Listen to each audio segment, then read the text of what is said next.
اب ذرا پروفیسر صاحب آپ بتائیے کہ آپ کا جو شجرہ پاک ہے بڑا حسین بڑا، اور کیوں نہ ہو کہ حسنی حسینی فیض ایک ساتھ مل رہا ہے، ذرا بتائیے کہ اس بارے میں لوگوں کو پتہ چلنا چاہیے۔ بسم اللہ الرحمن الرحیم۔ جنید بھائی، نبی اکرم صلی اللہ علیہ وسلم کا ارشاد پاک ہے، امام حسن اور حسین علیہ السلام کے بارے میں آپ نے فرمایا ہما ریحانتا یا من الدنیا، یہ دونوں دنیا کی زندگی میں میرے پھول ہیں۔ اللہ سرکار دو عالم صلی اللہ علیہ وسلم کا پھول فرمانا یہ محض ایک جملہ نہ تھا، اس کے اندر تو معنویت کے سمندر پنہاں اللہ ہے۔ اکبر۔ امام حسن اور امام حسین علیہ السلام کا پھول ہونا یہ ظاہر کرتا تھا کہ سرکار دو عالم صلی اللہ علیہ وسلم کی جو خوشبو ہے اسے دنیا میں انہی دو ہستیوں نے پھیلانا ہے۔ سبحان اللہ۔ اور جس کامل درجے پر یہ دونوں ہستیاں پھیلائیں گی اس کامل درجے پر کوئی اور حضور کی خوشبو کو نہیں پھیلا اور سکتا۔ یہ وجہ ہے سرکار علیہ السلام نے فرمایا دونوں میرے بیٹے ہیں، دونوں میرے بیٹے ہیں۔ اب یہ جو دونوں پھول ہیں امام حسن اور حسین علیہ السلام، ان دونوں پھولوں کی خوشبو جو آگے چل رہی ہے، ان دونوں پھول جہاں جا کے وہ یکجا ہوتی ہے اور وہاں عبدالقادر جیلانی جنم لیتے بھائی ہیں۔ سبحان اللہ، ماشاء یہ اللہ۔ ان دونوں پھولوں کی خوشبو، یہ جو ہم کہتے ہیں کہ سرکار غوث ثقلین نجیب الطرفین ہیں، حسنی حسینی سید ہیں، اس کا معنی یہی تو ہے کہ وہ دونوں پھولوں کی جو خوشبو ہے وہ یہیں آ کر تو اکٹھی ہوئی ہے۔ یعنی یہ نوری نسب جو ہے، آپ کا جو نسب پاک ہے والد کی طرف سے بھی حضرت علی رضی اللہ تعالیٰ عنہ امام حسن علیہ السلام کے ذریعے سے، اور والدہ ماجدہ کی طرف سے امام حسین علیہ السلام کی طرف جا رہا ہے۔ سبحان اللہ۔ یہ جو دونوں آپ کے سلسلہ نسب ہیں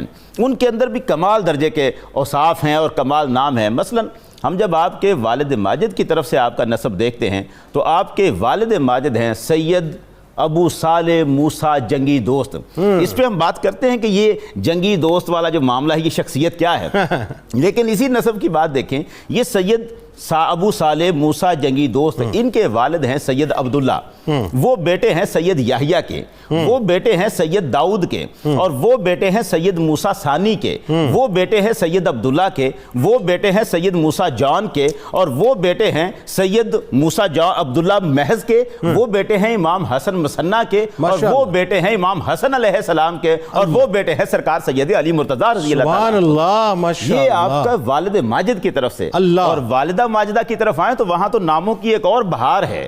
یعنی آپ کی جو والدہ ماجدہ ہے امت الجبار کا لقب بھی ہے، ان کا کنیت ہے، اور اس کے ساتھ ام الخیر بھی ان کو کہا جاتا ہے، سیدہ فاطمہ رضی اللہ تعالیٰ عنہ، نام بھی تو امام حسن حسین کی والدہ کے نام پر ہے، ام الخیر سیدہ فاطمہ رضی اللہ تعالیٰ عنہ۔ ان کے جو والد ہیں سید عبداللہ سومئی، کمال کی شخصیت۔ اللہ، وہ سیب والا واقعہ بالکل آئے گا بھی، وہ بھی آئے گا واقعہ۔ میں یہ نسب سنا لوں کہ سید عبداللہ سومئی کے جو والد ہیں ابو جمال الدین محمد بن جواد بن امام علی رضا بن امام موسیٰ کاظم بن جعفر صادق بن امام باقر علیہ السلام بن سید زین العابدین علیہ السلام بن امام حسین علیہ السلام۔ سبحان اللہ، سبحان اللہ۔ مطلب اب کون سی ہستی رہ گئی یہ بتائیے نا، کون سی وہ بھئی امام جعفر صادق علیہ السلام کا بھی فیض ہے، امام علی رضا علیہ السلام کا بھی فیض ہے، امام موسیٰ کاظم علیہ السلام کا بھی فیض ہے، تو فیض کہاں مطلب رکا ہے؟ جو جملہ جو فیوزات کی مرکزیت جہاں حاصل ہے دنیا کو، جہاں وہ چشمے ہیں جہاں سے فیض نکلتا ہے، وہ سارے کے سارے تو یہاں پیچھے کھڑے ہیں، اللہ، وہاں سے سارا فیض آتا ہے۔ اچھا اب یہ واقعہ یہاں روکیں گے اور تھوڑی سی تشنگی رہنی چاہیے۔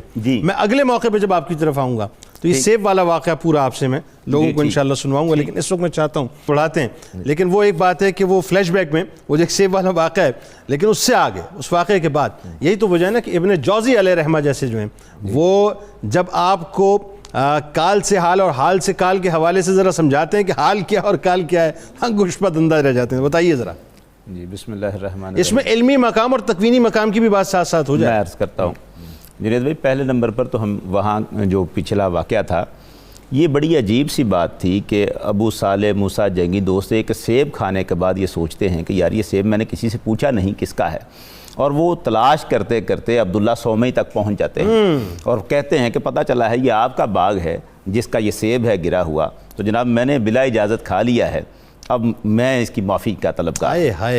عبداللہ سومئی کی نگاہ دیکھ رہی تھی، وہ شخصیت ہیں جو واقعات ہونے والے بعد میں ہوتے ہیں، پہلے وہ خبر دیا کرتے تھے۔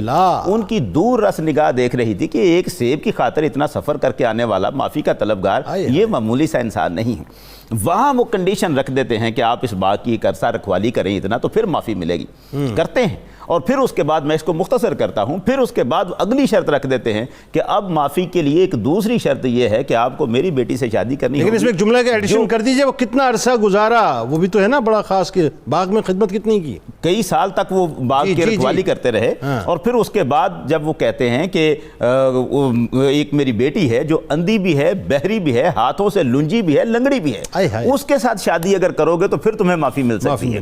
اب وہ کہتے ہیں ٹھیک ہے میں راضی ہو جاتا ہوں۔ کیا وجہ تھی کہ اس بن دیکھے راضی ہو رہے صرف اس لیے کہ مجھے معافی مل جائے؟ میں اپنے اوپر ایک سیب کے لیے اپنے اوپر وہ یہ جرم لے کے جانا نہیں چاہتے۔ اتنا نفیس آدمی، اتنی نفیس شخصیت، اور ادھر وہ دوسری طرف جو لڑکی ہے جو آنکھوں سے اندھی ہے، جب اس کے ساتھ شادی ہوتی ہے تو پتہ چلتا ہے نہ اندھی ہے، نہ بہری ہے، نہ لنجی ہے، نہ لنگڑی ہے۔ مسئلہ کیا ہے؟ مسئلہ یہ ہے کہ اس کی آنکھ نے زندگی بھر کسی نامحرم کا چہرہ نہیں دیکھا، اس کے کانوں نے زندگی بھر کسی کے خلاف، کے حق کے خلاف کوئی بات نہیں سنی ہوئی۔ آخر میں اب چونکہ ایک اور بات بڑی اہم ہے کہ اس میں ہم تو سیدھی بات ہے گھوم پھر کے یہ دیکھتے ہیں کہ سرکار علیہ السلام کا عمل کیا ہے، ہمارے لیے تو سیدھی بات ہے وہی مرکز ہے، وہ نیوکلس ہے۔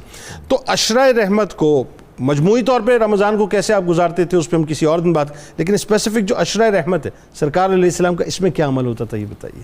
بہت شکریہ جنید بھائی۔ میں ایک بات ابھی چلی تھی اور وہ تھوڑی سی چاہتا ہوں کہ اس میں بھی ایک اضافہ کر دوں کہ جب ہم یہ کہتے ہیں عشرۂ رحمت، یہ تو ٹھیک ہے کہ نبی اکرم صلی اللہ علیہ وسلم کے ارشاد مبارک میں یہ بات آئی ہو وَشَهْرٌ أَوَّلُهُ رَحْمَةٌ وَأَوْسَطُهُ مَغْفِرَةٌ وَآخِرُهُ عِتْقٌ مِّنَ النَّارِ، یہ وہ مہینہ ہے جس کا پہلا عشرہ رحمت ہے۔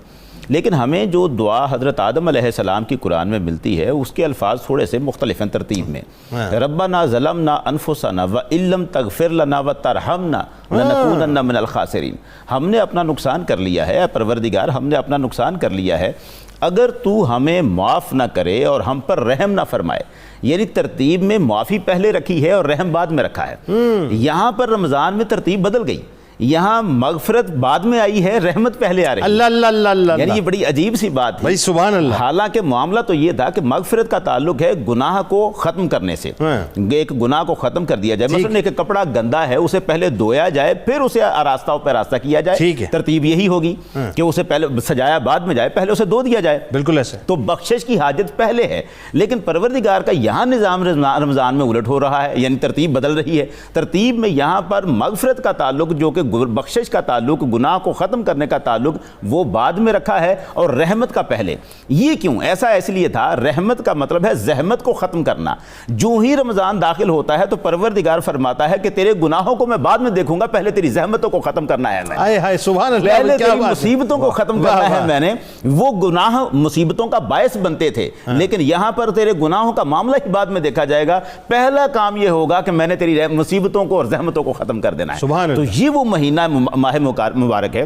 سرکار نے اس مہینے کو شہر الصبر بھی قرار دیا، شہر مواسات بھی قرار دیا، ہمدردی و غمگساری کا مہینہ۔ اب جب آپ نے خود اس کا نام ہی شہر المواسات رکھا ہے، ہمدردی اور غمگساری کا، تو اس کا مطلب ہے کہ مزاج مبارک میں تو اس مہینے میں ایک سمندر غمگساری کا۔ سرکار تو پہلے ہی غمگسار ہیں امت کے، مسیحا ہیں پوری امت کے، ہر ایک کی طرف وہ جس کی تسکی سے روتے ہوئے ہنس پڑے، اس تبسم کی عادت پہ لاکھوں سلام۔ آپ کا تو تبسم ہی مسکراہٹیں بکھیرتا ہے۔ لیکن یہاں رمضان میں معاملہ یہ ہوتا ہے کہ رمضان میں ایک خاص حیثیت تو اس بات کو آ گئی کہ جبرائیل علیہ السلام حضور کے پاس تشریف لاتے ہیں، اور جبرائیل کا آنا دوسرے لفظوں میں پروردگار کی وحی کا آنا، یعنی اللہ کے کلام کا حضور کے پاس آنا۔ اس بات سے آپ کو اتنی خوشی ہوتی ہے۔ حدیث یہ سنن ابن ماجہ میں یہ روایت ہے کہ عام طور پر سرکار دو عالم کا جو مزاج ہے وہ ایسا ہے، کان النبی صلی اللہ علیہ وسلم اجود الناس بالخیر، حضور سخاوت کے میدان میں تو سارے دنیا سے زیادہ سخی تھے، سخی ہیں، کریم ہیں آپ۔ لیکن جب رمضان کا مہینہ آتا تھا تو آپ صلی اللہ علیہ وسلم کی جو سخاوت ہے وہ بڑھ جاتی تھی۔